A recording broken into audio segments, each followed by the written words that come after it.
Ayahku adalah naga emas 5 cakar yang paling mulia. Ibuku juga naga emas 5 cakar. Sedangkan aku hanyalah seekor naga hijau kecil. Hal itu membuat ayahku begitu marah hingga memukul ibuku selama 3 hari 3 malam. Bahkan ia juga menggantung naga hijau dari klan kami dan memukulinya selama 7 hari 7 malam. Namun tetap tidak bisa menemukan garis keturunanku. Seperti yang diketahui, emas ditambah emas tetaplah emas. Ayahku tak bisa mengerti mengapa aku bisa berubah warna. Kuncinya adalah tingkat darah menentukan posisi dalam klan naga. Di bawah naga emas ada naga merah. Di bawah naga putih ada naga hijau. Meski naga hijau dihormati sebagai makhluk suci di dunia manusia, namun dalam klan naga, itu adalah darah paling rendah. Itulah sebabnya kakak-kakakku yang seayah seibu selalu mengejekku. Namun apapun yang kulakukan, aku tak bisa meningkatkan kekuatanku. Kakakku yang tertua sekarang sudah menjadi kaisar iblis tingkat 3 yang disegani. Kakak kedua dan ketigaku juga sudah menjadi kaisar iblis tingkat 1 yang terkenal. Mereka semua sudah menjadi raja iblis pada usia 16 tahun. Sedangkan aku, di usia 16 tahun, masih naga langit tingkat 9 yang sangat lemah. Hari ini adalah upacara kematangan Naku yang ke-16. Saudara-saudara seklan, seluruh keluarga naga dan para kuat terhormat semuanya hadir. Aku adalah putra mahkota yang sangat terhormat dalam klan naga. Menurut peraturan klan, setiap putra mahkota berusia 16 tahun dalam klan naga akan mengadakan upacara besar. Semua wanita naga di klan akan mengenakan pakaian terbaik dan hadir di perjamuan. Saat itu, aku bisa memilih calon istriku di tengah perjamuan. Namun aku tahu meski upacara ini berlangsung, dengan darah dan bakatku yang tak berguna, upacara ini pasti akan menjadi lelucon. Itulah sebabnya beberapa hari lalu aku pergi menemui ayahku, meminta ayahku membatalkan upacara ini. Namun saudara-saudara seklan malah menghalangiku. Mereka berkata, sebagai putra mahkota keempat, aku terlalu terhormat. Upacara ini tidak bisa dibatalkan. Tapi tak disangka, pada hari upacara, saudara-saudara seklan malah tersenyum mengejekku. Semua orang sudah siap untuk melihat aku dijadikan bahan tertawaan. Saat itu, sang tetua besar klan dengan serius berkata, adakah wanita naga yang bersedia menikah dengan putra mahkota keempat? Semua wanita di ruang itu terdiam. Beberapa wanita yang lebih tua mundur ke belakang. Saudara-saudara seklan tertawa terbahak-bahak. Fei Long memang Fei Long. Melihat begitu banyak wanita naga, tak ada satupun yang bersedia menikah dengannya. Sang tetua besar melihat keadaan ini dan mengibas jubahnya. Jika tak ada wanita yang bersedia di dalam klan, maka putra mahkota Wuji bisa memilih sendiri. Wanita yang terpilih tidak boleh menolak dengan alasan apapun. Saat itu, para wanita naga tampak ketakutan. Semua wanita naga takut saya akan memilih mereka. Tiba-tiba, seorang tetua dari klan naga hitam tiba-tiba berbicara. Putra mahkota keempat, saya memiliki seorang cucu perempuan yang belum menikah. Apakah putra mahkota keempat bersedia menikahinya? Saudara-saudara sepupu saya di samping segera tertawa mengejek. Bagaimana cucu perempuan dari tetua naga hitam bisa mau menikah dengan sampah seperti itu? Pasti hanya tertarik pada statusnya dan ingin mendekati sang putra mahkota. Tiba-tiba, perut saya tiba-tiba terasa sakit. Kesadaran saya seketika mengikuti rasa sakit itu memasuki lautan jiwa. Saat itu, sebuah roh naga raksasa berwarna hijau muncul di hadapan saya. Saya adalah naga raksasa Suan Suang, leluhur naga. Karena dibunuh oleh pengkhianat, roh saya terjatuh ke dunia dewa, iblis, dan monster.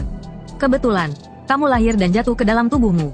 Oleh karena itu, darah naga emas 5 cakarmu berubah menjadi darah naga raksasa Suan Suang. Anak kecil, jangan pedulikan pandangan orang lain. Kamu adalah naga raksasa Suan Suang yang memiliki sumber alam semesta. Sambil berkata demikian, dia mentransfer seluruh kekuatan hidupnya dan sebuah teknik ke dalam laut kesadaranku. Kemudian bentuk tubuhnya perlahan menghilang. Saat kesadaranku kembali ke tubuh, semua orang di tempat itu tertawa terbahak-bahak. Benar-benar sampah, memilih istri dalam upacara naga besar sampai bisa tertidur. Saya hanya menatap dengan tenang seluruh keluarga naga. Tidak ada seorang pun yang mengenal naga raksasa Suan Suang. Mereka tidak hanya bodoh, tetapi juga sangat konyol. Perlu diketahui, sejak zaman kuno hingga kini, naga raksasa Suan Suang adalah leluhur naga. Naga 5 cakar emas tidak pantas untuk mengikat sepatu naga raksasa Suan Suang.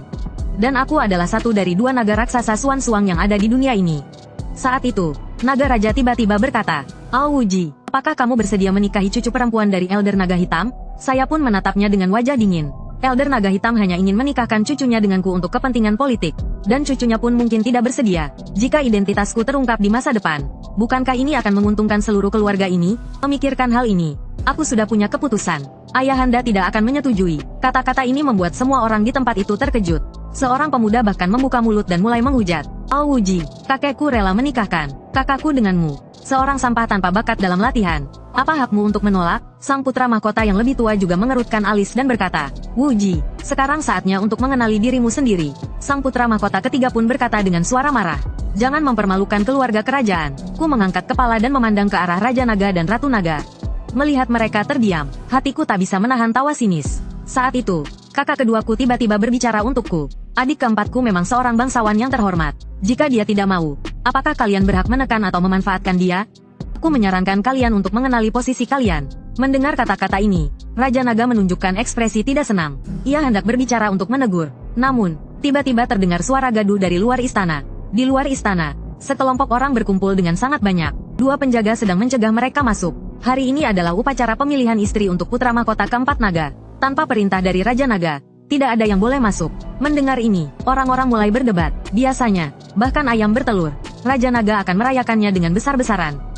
Mengapa untuk upacara besar seperti pemilihan istri putra mahkota ini, mereka tidak mengundang King Long? Apakah benar-benar ada rumor bahwa putra mahkota keempat naga adalah seorang King Long? Mungkin itu benar. Menurut logika, jika orang tua mereka adalah makhluk suci super seperti 5 cakar emas naga, anak yang lahir, meskipun darahnya lebih lemah, tidak seharusnya menjadi King Long. Mungkin dia hanya anak liar.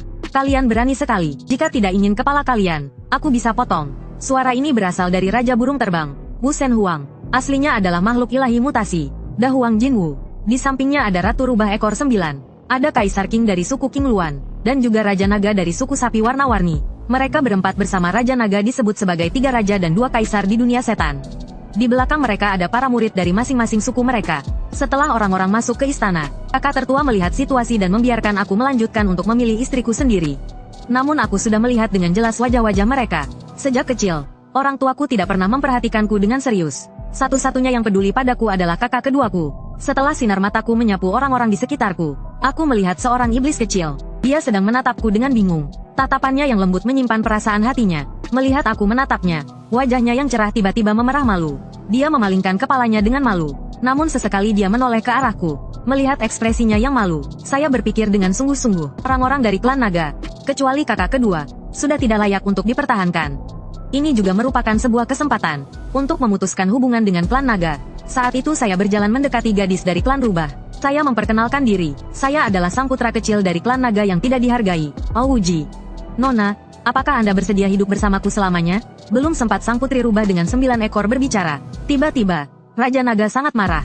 Teparat, klan naga kami dari zaman dahulu tidak pernah menikah dengan suku asing. Anak durhaka, jangan mempermalukan nama klan naga kami. Belum sempat saya berbicara. Tiba-tiba, sang putri rubah melangkah maju. Yang mulia Raja Naga, saya bersedia menikah dengan Tuan Wuji. Mendengar itu, Kaisar rubah dengan segera maju dan berkata, putri saya masih muda dan tidak mengerti banyak. Karena terbawa emosi, dia telah menyinggung Raja Naga. Mohon jangan disalahkan. Raja Naga Sapi kemudian berkata, apa masalahnya? Bukankah putri dari Kaisar rubah dengan 9 ekor ini tak layak untuk putra Raja Naga? Pada saat itu, Elders Naga Putih melihat wajah saya yang agak canggung. Lalu segera berusaha meredakan suasana. Sang putri tentu saja pantas untuk Tuan Wuji. Namun, klan naga kami selalu seperti ini. Kami tidak menikah dengan suku asing. Jadi, jangan lagi mencoba membujuk. Saya sudah memutuskan hati saya. Lalu saya menatap ayah saya dengan mata penuh amarah. Hari ini saya akan mengatakan ini. Saya tidak akan menikahi siapapun dari klan naga. Tuan Wuji, Anda hanya tidak sadar akan kenyataan. Jika bukan karena identitasmu, siapa yang ingin menikahi seorang sampah? Di istana besar ini tidak ada yang membela saya. Detik berikutnya, Raja Naga berdiri dan menghancurkan Yao dan saya dengan satu pukulan. Semua orang yang melihatnya tidak berani bersuara. Sang putri rubah ingin memeriksa kondisi saya. Namun, ibu dari klan rubah menariknya kembali. Saat itu Raja Naga sangat marah. Dia tidak peduli dengan harga dirinya lagi. Tanpa disadari, pukulannya tidak hanya menghancurkan Yao dan saya, namun juga secara langsung memutuskan hubungan ayah dan anak. Pada saat itu, saya sudah benar-benar putus asa. Tanpa Yao dan, saya tidak bisa berlatih lagi. Mulai sekarang, saya tidak akan bisa melatih kekuatan lagi. Aku benar-benar menjadi seorang manusia tak berguna. Tak peduli siapapun, jika kekuatan spiritual hilang, maka akan terjatuh dari dunia dewa dan iblis ke dunia manusia. Aku pun menahan rasa sakit. Dengan gemetar berjalan keluar dari aula besar. Aku mendongak ke langit dan menghela nafas panjang. Tapi hanya ada bekas air mata. Aku tak tahu kepada siapa aku menyalahkan. Kemudian, sebuah pusaran ruang menghisapku ke dunia manusia. Sudahlah, jadilah hanya seorang iblis biasa di dunia manusia. Aku berjalan seorang diri di hutan gelap. Tiba-tiba seseorang jatuh dari langit. Dia adalah seorang praktisi spiritual. Aku segera mendekat untuk memeriksa kondisinya. Pada saat itu, aku melihat ada 2 orang yang sedang terbang ke arahku dengan cepat. Tanpa berkata apa-apa, mereka langsung menyerangku. Secara naluriah, aku menangkis serangan mereka dengan tanganku. Kupikir aku pasti akan mati. Namun, aku merasa tubuhku tidak terluka sedikit pun. Apa ini? Bukankah aku sudah kehilangan seluruh kekuatanku? Segera setelah itu, kedua orang tersebut melihat bahwa aku adalah anggota klan naga. Dan aku berhasil menangkis serangan mereka tanpa menunjukkan kekuatan apapun. Mereka pun ketakutan dan berbalik pergi. Aku melihat seorang pria yang terbaring di tanah. Sepertinya terluka cukup parah. Kemudian aku membawanya ke sebuah gua. Saat itu, aku kembali mengenang pertempuran yang baru saja terjadi. Tiba-tiba, indera spiritualku kembali ke tempat di mana Yin dan jiwa iblis berada. Sebuah buku bersinar terang muncul di depan mataku. Di atas buku kuno itu, sebuah Yin dan baru sedang berkembang. Bahkan aku bisa merasakan bahwa Yin dan ini lebih kuat daripada yang sebelumnya hancur.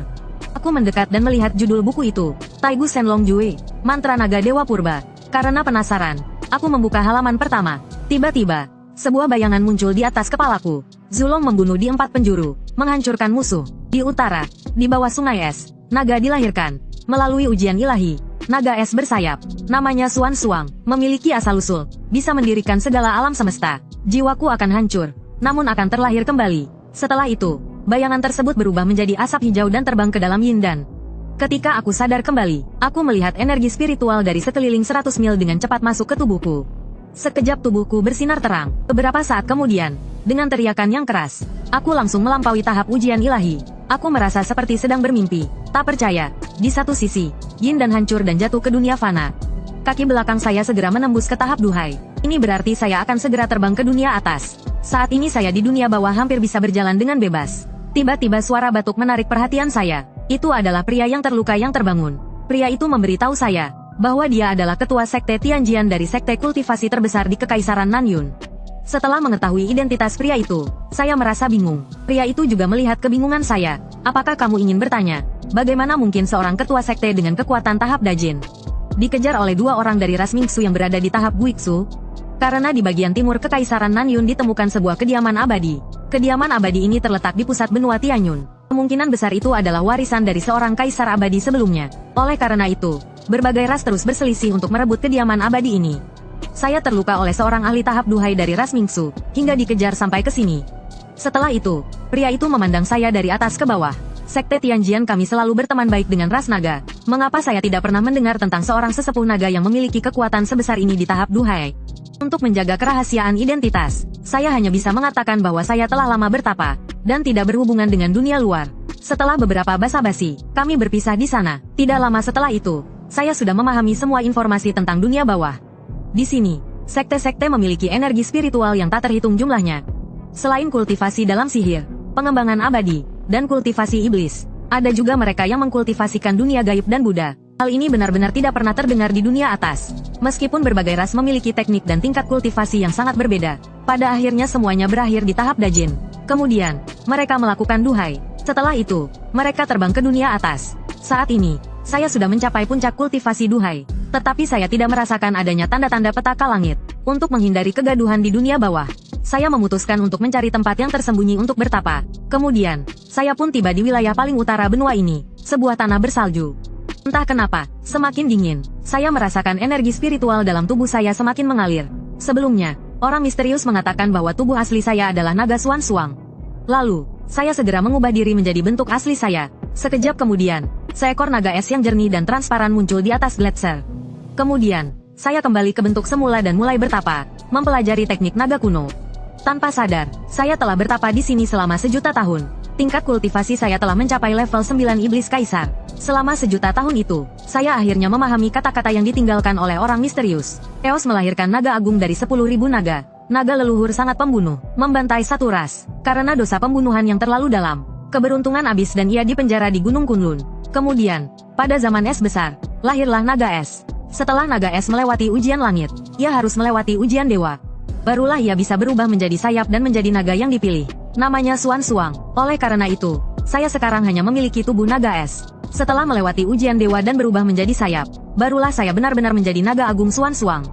Dengan kekuatan sumber asli saya tidak akan terbang ke dunia atas hanya karena melewati ujian langit. Bahkan setelah melewati ujian dewa dan menjadi dewa langit, saya tidak akan terikat oleh takdir langit. Saya bisa bepergian bebas di 3 dunia. Saat ini, kekuatan saya di dunia atas di kalangan para dewa, iblis, dan naga sudah sangat besar. Namun saya tidak berniat kembali ke dunia atas. Saya sudah memutuskan hubungan dengan naga raja. Sejak saat itu, tidak ada lagi ikatan ayah dan anak. Saya berniat pergi ke dunia bawah, ke wilayah naga yang terletak di Laut Api. Namun, ketika saya melewati Sekte Pedang Langit di Kekaisaran Nanyun, saya kebetulan menyaksikan pengangkatan ketua baru. Setelah sekian lama tidak terlibat dalam keramaian, saya memutuskan untuk mengunjungi teman lama. Dengan tekanan aura Kaisar Iblis tingkat 9 saya, sudah cukup membuat penjaga sekte merasa sesak untuk bernapas. Saya berpikir, pria yang saya selamatkan dulu mungkin sudah terbang ke dunia atas. Namun, setelah bertanya, jawaban dari penjaga sekte membuat saya terkejut. Penjaga itu memberitahu saya bahwa pria itu tidak melewati ujian langit dan terbang ke dunia atas. Sebaliknya, dia meninggal di dalam istana kekal yang dia jelajahi dulu. Dulu, para ahli duhai dari berbagai ras dan para praktisi independen menjelajahi sebuah istana kekal. Namun, akhirnya tidak ada yang keluar hidup-hidup. Yang aneh adalah, satu-satunya yang tidak ikut adalah naga dari wilayah Laut Api. Setelah mendengar kata-kata penjaga, saya pun teringat kembali kata-kata pria itu dulu. Bahwa istana kekal itu terletak di timur Kekaisaran Nanyun. Tampaknya saya harus pergi ke Laut Api. Namun, sebelumnya saya harus menyelidiki Gunung Kunlun terlebih dahulu. Setelah itu, saya menghilang dalam sekejap dari tempat tersebut, meninggalkan penjaga yang kebingungan. Kemudian saya tiba di tempat istana kekal berada. Pintu masuk istana kekal sangat tersembunyi, dengan angin dan pegunungan bertumpuk. Tidak bisa dibilang megah, tapi di dalamnya sangat menakjubkan. Saat saya mengamati struktur dalam istana kekal dengan seksama, tiba-tiba seorang wanita masuk dengan terburu-buru. Tanpa banyak bicara, dia langsung menyerang saya. Saya hanya mengangkat tangan sedikit, dan wanita itu langsung tertekan di tempat, tak bisa bergerak. Kamu dari suku naga? Aku benar-benar tidak salah duga. Semua ini adalah rencana suku naga, kan? Mendengar perkataan wanita itu, aku sangat bingung. Nona, kamu cantik sekali.